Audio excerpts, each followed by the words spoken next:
Hello there. Welcome to Knowing Me, Knowing You with Dolly. I am Dolly Essendo. On today's edition of Knowing Me, Knowing You with Dolly, we are looking at improve yourself, increase your value. Improve yourself, increase your value. As we strive to attain the state of happily ever after in marriage, which is a happy, fulfilling and lasting marriage, we can't overlook the importance of improving ourselves, which inadvertently increases our value in the marriage. Now, first, let us take love. It all starts with loving one's self. You have to learn to love yourself. Know and accept that you as a child of God deserves the best because God loves you.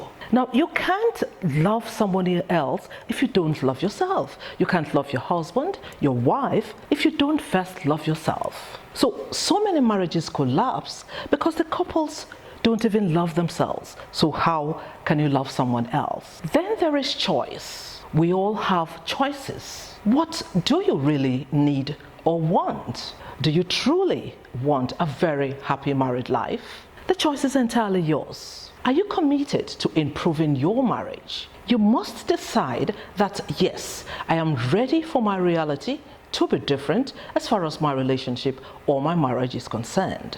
And then you have to put in the work that is needed, the commitment that is needed to make that reality happen or to achieve the desired change.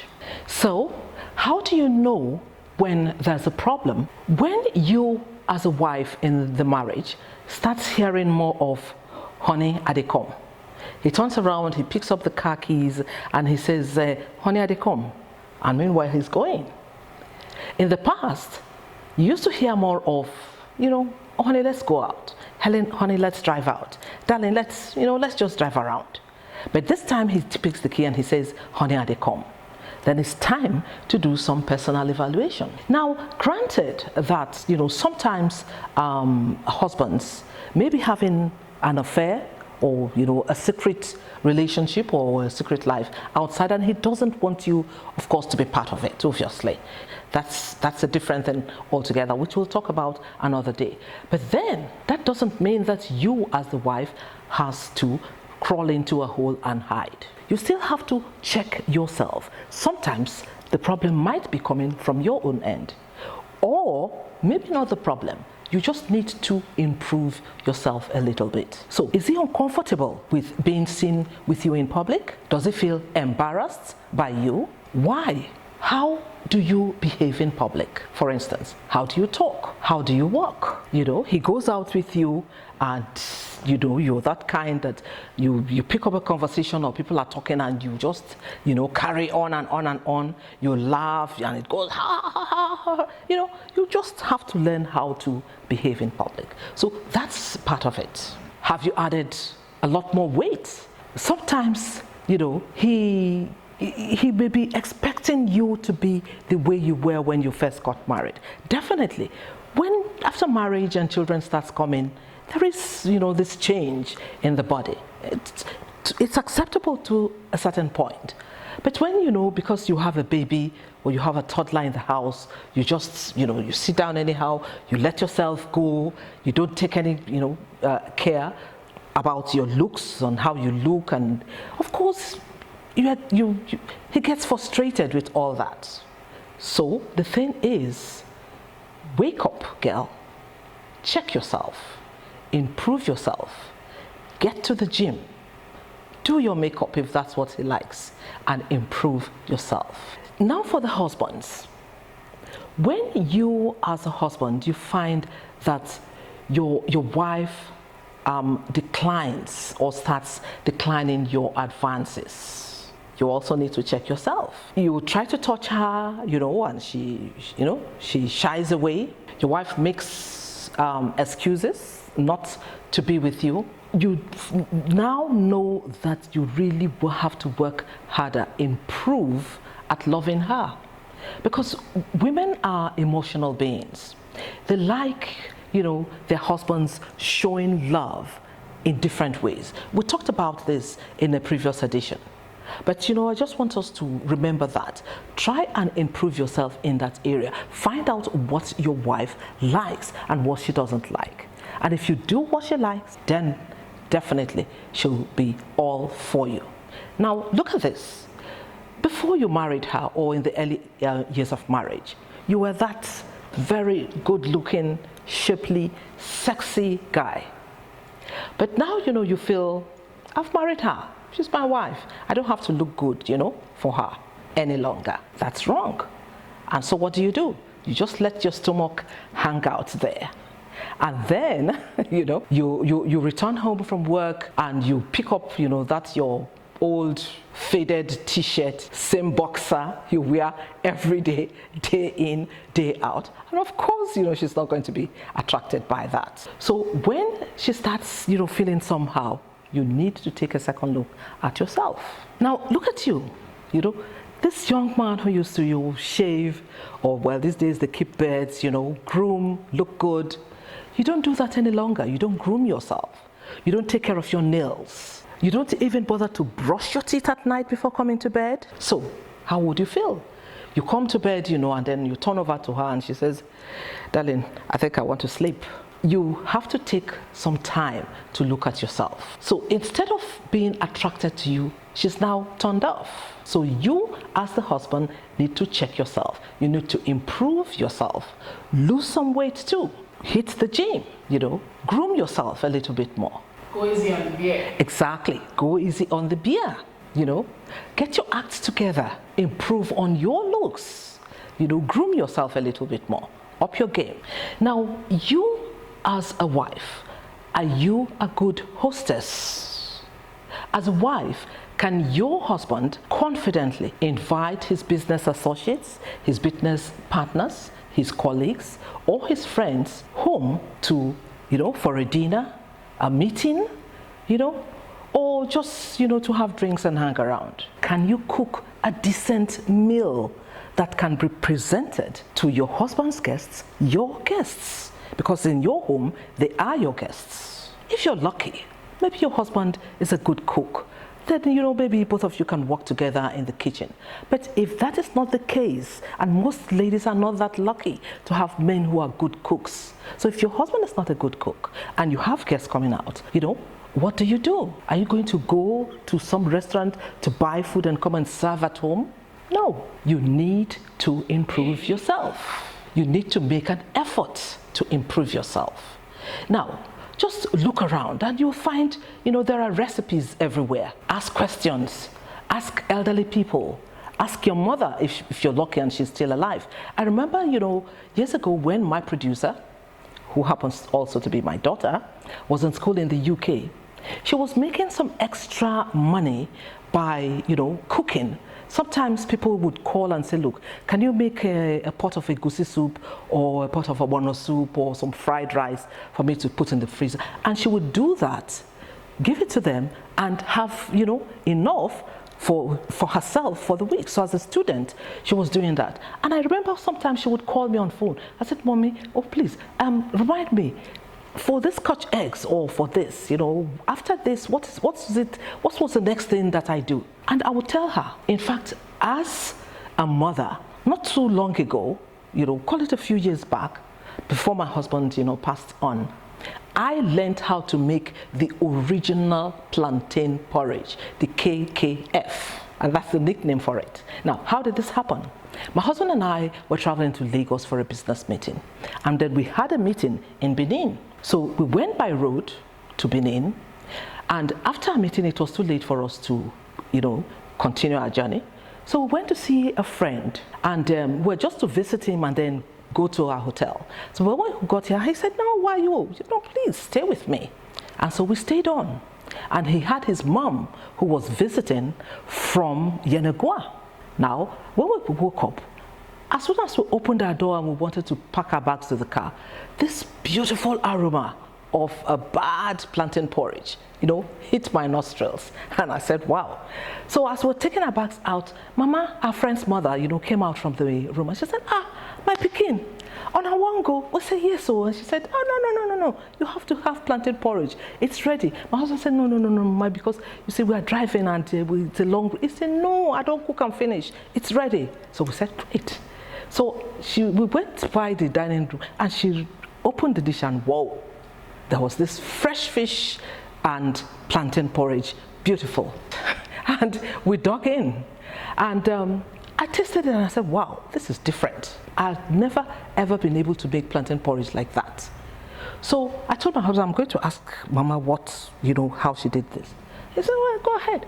So I said, Mama, please, so I cook plantain porridge, but it never comes out like this. Can you tell me your secret? And she said, very happily. She explained it to me, what she puts first and which goes next and all that. And today, I can proudly say I make a mean KKF myself. So don't be afraid to ask. It's also important to improve yourself or improve your family and your family's financial value. And how do you do that? Learn new skills. These days, especially for young families that have growing children, your family income would never be enough, so to speak, except you're, in the very high cadre. Now, what do you do? Because you've got to plan. You've got to ensure that, your family has the necessary financial means that you need for when the children grow up. To put them to school and all that. So improve yourself, to be able to make more money, legitimately, of course. So what do you do? In a new skill, learn how to sew, for instance. Learn how to grow things. Start a small poultry, a small snail farm, a fish pond in the back of your house, something, Go online, learn how to use the computer. Just do something that inadvertently can bring in money as time goes on. Look for areas, of investment, that would help you in future. Save more. Look at areas where you can, put in money, turn it around, and, get something out that would increase the value of your finances in the home, so that as the children grow older, you'll be a little bit more comfortable. It's all part of improving yourself. Take courses that would benefit you. Courses that will enable you get certification to be able to increase your salary at work and give you more leeway to better yourself. Finally, let's look at etiquette. What is your knowledge of etiquette? Etiquette is simply the formal manners and rules that are followed in social or professional settings. Many people think that etiquette simply refers to, the way you behave, on a table, say table manners, or how you behave in some fancy restaurant. Not correct. Quite simply, etiquette is the way people are expected to behave at all times that shows respect for everyone and makes everyone feel comfortable. So, that said, there are different types of etiquette. Eating etiquette, bathroom etiquette, social etiquette, telephone etiquette, wedding etiquette, business etiquette, professional etiquette, and so many others. So, do you know what is acceptable behavior when it comes to these different situations? It is important to recognize that you must respect others at all times, and that is what etiquette is all about. Etiquette can ruin your marriage. I have an example. During my university days, I had a university course mate. She was from Cameroon, and there was another Nigerian, in the School of Journalism who was also our course mate, and myself were the three Africans at that level. We're doing a master's program, and our professor who was supervising us was a very, very nice gentleman. Now, he invited three of us over. My husband was in the country. This young lady, her husband also visited, and the other gentleman, the other Nigerian, had, a lady friend. So three couples went visiting this professor of ours. And he now invited two more couples, they were all white, and then three black couples. We all sat together. We had a nice time. Then at a point, this young lady's husband went to use the bathroom. And as he went to use the bathroom, he left the bathroom door open and he started his business, easing himself. And right as we were sitting in the living room, we're hearing this rush of what. And, we're hearing the sound so clearly. And even a couple of times he gave out a couple of farts, and boy, we was all so embarrassed. And eventually he came out, banged the door, and joined us. His wife didn't know where to hide herself. And of course, that ruined the whole evening for the rest of us. We left, and I can tell you, after that, that marriage broke up. Now, that is bathroom etiquette. Now let's take another one. Table etiquette, for instance. Now, I had also a young lady who was friendly with us as we were growing up. Her husband was my husband's business associate, so we went visiting. Now, as she set the table for dinner, she had all the cutlery on one side, on the right side. She had her serviettes under it, and she had the fork, the knife, and the spoon all on one side, on the right side. Now, some of us think that that is the right way to set a table, but that's not correct. So that is another thing. You as a lady or as a man, how do you understand etiquette? Do you know the right things to do for different situations? Some husbands are very loud and obnoxious, and when they go out, they just don't know how to talk in public or how to behave. That's a situation that could also cause a problem for you in marriage. That's an area in which you need to improve yourself. My daughter had an experience recently. A group of friends, had gotten together and had, a birthday celebration for her. And they went out, for a beach party in Lagos. And as they got together, it got to this point where, her hosts, said, okay, you know what, have this, turkey. Let this be, a special one for you. And, he grabbed this, turkey, roasted turkey, and, he handed it to her. And one gentleman, just from nowhere, one of course, their friends, they had married couples, single couple, single people, and they were all there together, just having fun. And this guy from nowhere jumped up, and said, you know what, let me take that. And before they could say jack, he grabbed the roasted turkey from the host who was handing this to my daughter and took a bite out of it and said, okay, here, take it. And she said, and even the hostess was surprised. Said, what do you mean? He said, no. He said, no, take it.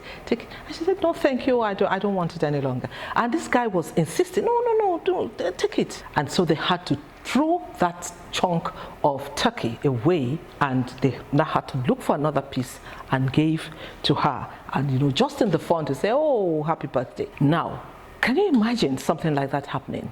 And it turned out his wife was there. So, gentlemen, improve yourself, and increase your value. Now, in conclusion, if you want to have a happily ever after, a happy, fulfilling, and lasting marriage, you have to improve yourself and increase your value. Get out of your comfort zone, expand your horizon, change your perspective. Each day presents a new opportunity to grow your brain, so seize it. Read more, ask questions, go online, learn, study, research, travel. You don't have to travel out of the country. Travel to the next town, meet new people, see new places.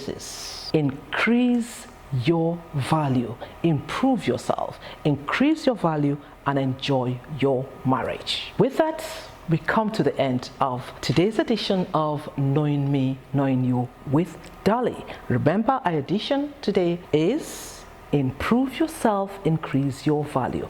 Let me leave you with today's quotable. Today's quotable is, set a goal to improve yourself a little every day. Take action. In no time, you will be a new, improved you. Now, if you had anything to take home today, please don't forget to share this video with your friends and your family members. Also, subscribe to be a part of the Knowing Me, Knowing You with Dolly team. And if you do have any questions or any comments, please send us an email and we will try to have them included in our program so that everyone can benefit from it. For now, let's do this another time. I am Dolly Esindo.